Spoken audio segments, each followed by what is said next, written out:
Je vais vous raconter mon histoire, j'ai besoin de m'exprimer. Je la poste sur ce forum, car seul ici je ne serai pas pris pour un fou. La plupart se diront que ce n'est là qu'une affabulation de ma part, afin d'effrayer les lecteurs. Les autres auront l'esprit suffisamment ouvert pour ne pas me juger. En fin de compte, je ne crois pas que cela revêt une quelconque importance. Mes chers amis, ne m'en tenez pas rigueur, mais, vous ne serez que mon exutoire. Je suis un homme d'un certain âge, un professeur de mathématiques à la retraite, heureux jusqu'à récemment. Car cette histoire est celle de mon veuf âge. Ma Solène et moi nous nous sommes rencontrés il y a 40 ans, je vous dirais bien que le coup de foudre fut immédiat, seulement, ce ne fut pas le cas. Nous avons mis quelques semaines à nous rendre compte de notre attachement mutuel. Dès lors nous ne nous sommes plus quittés, affrontant la vie ensemble. À vous, jeunes lecteurs, je vous souhaite de vivre la même chose, connaître à la perfection votre moitié, l'aimer pour ses qualités, et pouvoir aussi se moquer de ses défauts. Bref, les années ont passé, nos enfants, de même que nos petits-enfants, ont grandi. Pourtant, il y avait toujours quelque chose que je ne comprenais pas chez ma femme. Une chose qu'elle s'est toujours refusée à m'expliquer. En effet, depuis toujours, elle avait une peur panique des flammes. Oh, je ne vous parle pas que d'incendie ou de catastrophe, qui serait une explication logique au phénomène, mais bien de tous les feux. Ne serait-ce qu'une simple bougie d'anniversaire était proscrite dans notre demeure. J'ai initialement supposé une phobie. Je l'ai longtemps pensé. Cependant, lorsque vous vivez suffisamment de temps avec quelqu'un, vous le comprenez au-delà de toute explication. Il y avait autre chose, je le sentais. Je ne puis vous apporter une explication rationnelle à ma certitude. Je le savais, c'est tout. De vous à moi, je suis d'une indécrottable curiosité, une véritable manie, la suite logique était donc une enquête. Vu que ma Dulcinée se montrait réfractaire à toute conversation sur le sujet, j'ai dû ruser. J'ai dû faire preuve de patience afin de saisir le moment opportun pour fouiller ces vieux objets et autres paperasses en tout genre entreposés depuis un bout de temps. C'est donc à l'occasion d'un week-end grand-mère, mère, fille que j'ai commis mon larcin.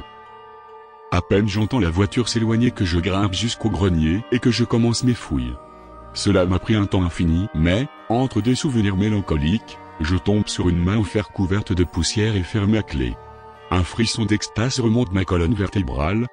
Pensez-vous, j'étais dans l'obligation de la crocheter, comme dans ma punk de jeunesse. Un trombone, un couteau, 10 minutes et la serrure, c'est devant le vieux débris que je suis, flattant mon ego au passage. J'affiche un rictus de vrai gredin puis je plonge mon regard dans la caisse peu remplie. Je fouille la boîte métallique et remarque d'anciennes photographies de mon épouse, entre 7 et 8 ans, accompagnée de 4 de ses camarades. On aurait dit le club des 5. Seuls les plus vieux d'entre vous me comprendront, de charmants petits anges avec de magnifiques sourires, sous un soleil radieux, le marchand de glace en arrière-plan. On dirait un panorama de ces pubs qui passaient dans les années 60, en pleine guerre froide, où une famille parfaite vont-elles et mérite de tels produits. Surréaliste, c'est le mot qui me vient à l'esprit vis-à-vis de ce cliché. Les suivants sont du même genre, ma femme devait vivre dans le monde de Kellogg, je suppose. Sauf que la bouille du marchand de glace est de plus en plus sur les photos, avec feu mes beaux-parents, avec Solène dans ses bras ou un des amis de tout à l'heure sur les genoux. Une chose me dérange dans tout ça. Après avoir regardé toutes les images dans l'ordre plusieurs fois de suite, je constate que plus l'homme malingre est présent, moins les enfants sourient sincèrement. Je sais reconnaître quand mon amour se force à être joyeuse. Sur le coup, je fais rapidement le lien avec l'absence d'album de famille, son refus de se faire photographier, surtout qu'elle ne fasse jamais mention de sa petite enfance. Non, ce ne peut pas être ce que je pense, Seigneur faites que non, par pitié. Dans l'espoir de contredire ma petite voix, qui me hurle une sordide conclusion, je continue mes recherches. Des dessins écornés, décrépits et certains presque déchirés, comme si quelqu'un avait voulu s'en débarrasser mais qu'une force colossale l'avait retenu. Cependant, la plupart sont encore lisibles, on voit un monstre au bras démesurément long et rachitique, une rangée de crocs et de tourbillons noirs en guise d'yeux, le tout avec un chapeau blanc et un tablier crème rappelant celui du vendeur. Il retient prisonnier les enfants avec ses horribles appendices, la gueule enjouée et grande ouverte. Une langue verte longue et mince lèche le visage d'un des gamins, qui est en larmes. Toutes les esquisses sont du même acabit, sauf que la langue ne se situe pas toujours au même endroit. Bonté divine, je ne puis vous en dire plus là-dessus, je demande votre compréhension. Je suis tombé en arrière, profondément choqué. Si vous voulez me demander pourquoi j'ai continué à fouiller, je ne peux vous répondre avec certitude, mais, j'ai continué, quelque chose en moi m'y a poussé. J'ouvre alors un journal intime. Très ancien, incroyablement bien conservé. L'ouvrage dégage une sorte d'aura malsaine et immonde, ce petit livre en cuir avec une licorne gravée sur la couverture me terrorise. Pourtant, je l'ouvris et le lis. Je ne vous narrerai pas tous les détails, le respect que j'ai pour mon épouse m'oblige à une certaine discrétion. De toute façon, seul ce passage compte vraiment. Nounours, le nom de son ami imaginaire, à l'époque, c'était vraiment horrible. Le marchand a emporté tous mes copains. Il nous a dit de le suivre dans la chaufferie de l'école pour jouer. Mais on n'a pas joué. Il nous mouilla par un avec un liquide qui pue, et puis, il a commencé à jeter des allumettes sur mes copains. Ils ont crié, Nounours et de moi. Papa, le papa de David, de Christine, d'Henri et de Marc sont arrivés, ils m'ont sorti. Je ne me sens pas bien, Nounours, réponds-moi s'il te plaît. Je vous assure que la lecture de ces lignes a été très éprouvante, un sentiment de culpabilité a commencé à me ronger. Pourtant, je ne me suis pas arrêté. Un article de journal est tombé de la reliure écorchée, avec pour titre le courrier Cauchois datant du 4 juillet 1964. Le croque-mitaine de Saint-Lô, 4 jeunes enfants âgés de 7 à 8 ans ont été retrouvés brûlés vifs dans la chaufferie d'une école de la paroisse. Les forces de l'ordre ont pu remonter jusqu'au coupable, un marchand de glace, bien connu des habitants. Ce dernier a été retrouvé sur la place de l'église, immolé par le feu. Il s'agirait, selon la police, d'une vengeance populaire. Les pères des victimes sont sortis ce matin de garde à vue, aucune charge n'est actuellement retenue à leurs encontres. Le commissaire s'est refusé à tout commentaire supplémentaire et déclare que l'enquête est toujours en cours. Le récent préfet, M. Ramon Jacquet, a réagi sur le sujet en déclarant « Bien que je condamne avec fermeté l'action de ces justiciers, dont l'identité exacte nous est encore inconnue, en tant que père, je comprends leurs gestes. Nos sources nous indiquent que l'affaire risque d'être classée sans suite en raison de la réticence des Lodiens à coopérer avec les autorités, du manque de preuves tangibles ainsi que d'une certaine mauvaise volonté de la part des enquêteurs. La suite du journal intime est constituée de nombreuses descriptions des sensations de ma femme à la vue du feu. Mon amour voyait les enfants et l'homme revenir chaque fois qu'elle se trouvait en présence de flammes. Il disait qu'ils étaient là pour venir la chercher, qu'elle leur manquait, qu'ils l'aimaient. Les notes psychiatriques ultérieures qu'elle a pu récupérer, venant des années 70 vraisemblablement, font mention de troubles et de paranoïa post-traumatique. Selon le docteur Bernard, la peur des flammes est l'extériorisation du traumatisme par une figure identifiable comme mauvaise et externe à la personne. Mécanisme de défense psychique afin de haïr une entité palpable dans le but de prévenir, inconsciemment, un complexe du survivant. Chose qui n'est que partiellement réussie, car la présence des enfants dans les délires paranoïaques de Célène sont la preuve d'un sentiment de culpabilité sous-jacent.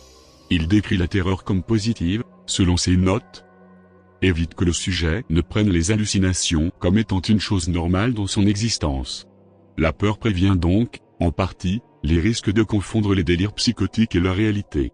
En l'état, je préconise une dose régulière d'iproniazide, mais l'internement n'est pas nécessaire actuellement.